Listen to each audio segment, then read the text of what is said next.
Well, all right, all right, all right. We're here today at Shiloh Cemetery slash Russell Hill Cemetery. The Shiloh Baptist Church ruins are right over here to my left a little ways. Nothing much left of it, but you can tell that that's where it was. And my understanding of it, and I don't know exactly, couldn't find out a whole lot about it online before I came out, and I'm sure most of this stuff is oral history anyway, is that this church moved closer to Brooksville. The congregation, not the building, but the congregation, they opened a new building in Brooksville. We're behind the camera is the Shiloh Cemetery slash Charles Hill Cemetery, or I'm sorry, Russell Hill Cemetery. And it's an historic black cemetery. This, of course, would have been a black church, and not far from here, I'm assuming, would have been a black community. And apparently they moved their congregation further south towards Brooksville. Now this area right now where we're standing, depending on who you ask and what county they're from, is either in Hernando or Citrus.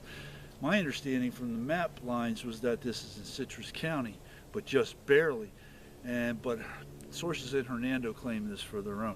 At any rate, we're going to take a look at it. It's pretty, pretty abandoned, pretty overgrown, pretty decrepit. I don't know a whole lot about the etymology of this cemetery in terms of when they started interring people.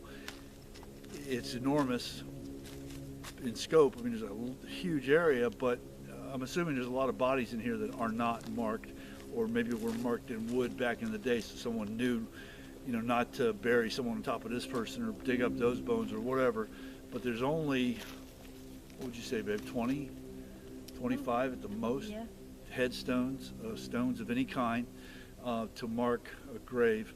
So let's see, the earliest burials that I could find record of here are from the 30s, and the latest one was 03. So we're going back in time to that. That's as far back as we go in time, I should say. And you can see it's overgrown. There's some flags out here showing where, who knows what they're for. I'm assuming they're someone's done GPR on it, and there's a mark as remains, but no one knows. No one probably alive knows. Right at this view, it looks like it's just a bunch of weeds, but as you walk through these weeds, you can see there's gravestones in there. And so we're just going to take a quick view of some of these gravestones. 1992. There's one of a 5-year-old boy. Now you got to imagine, if you're a poor person, you couldn't afford a headstone. You could barely afford to dig the hole to bury someone in. So it would not have been. And we see that in every forest cemetery we go to. Only the people who were the most affluent got stones, and that's only if their people loved them. Even today, if you don't have anybody to love you, you don't get a stone. You just get a hole in the ground. That's it. You might get one of those little county markers to show where your remains are. This guy here, W.F. McGee, served his country in Korea, passed in 51, which is a good possibility he died in combat. He could have just as likely passed in Korea itself, fighting the war. That was in the middle of the war. It's less likely that he would have come back and contracted disease or something and passed here. He would have probably died in combat. Alfonso Collins was 5 years old when he passed. Poor little guy, poor family. There's people over here were born, the Washingtons were passed in 31 and 38. Those are the earliest that I could find. But again, there's the ground I'm walking on right now certainly contains remains. We just don't know whose, or even at this point where.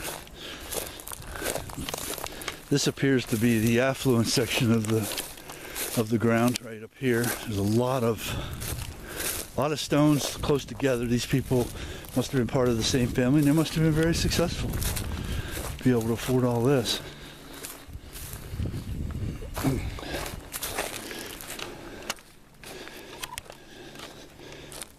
This man served his country in the war, World War II, and died in 95, 96, 90, 80, and this last one down here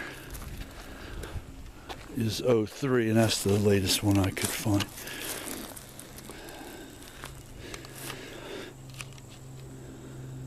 And that's easily the nicest stone in the whole place. And they have someone's taking the time to put all these stones around it to make a boundary and a border. Here's another guy that served his country,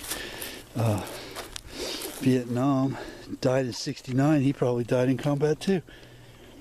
October 2nd, 1969. Wow. Infantry. Specialist 4, Company B, Battalion 2, Infantry, Vietnam. It's the real deal there, man.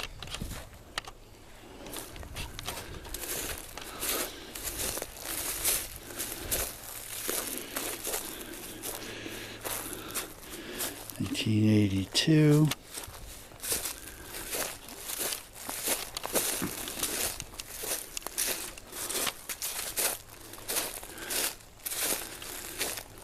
And then there's some more up here in the middle of the cemetery.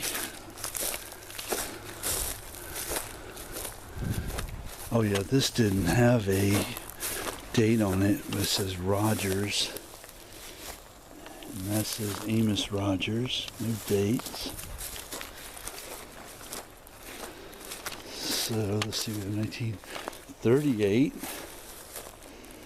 64,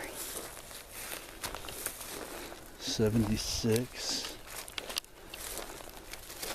and 1991. There's one over here.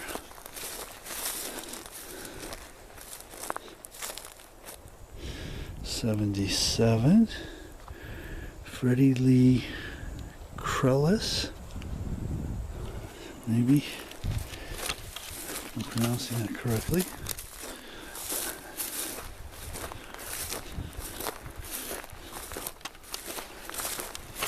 And Robert Clayton served in World War II, I guess, and he died in 1947, so it wasn't in combat, but it may have been related to having been over there.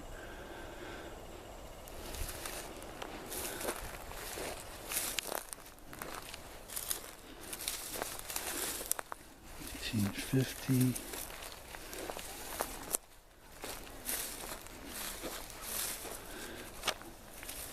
1980.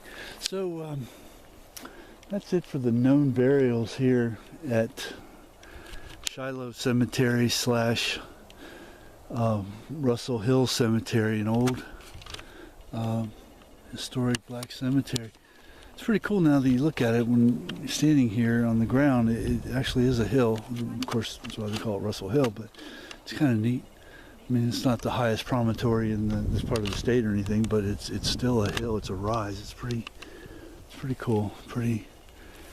Has the potential to be well kept up, but as it is, it's super historically significant. So that makes it worth traveling to find and visit. So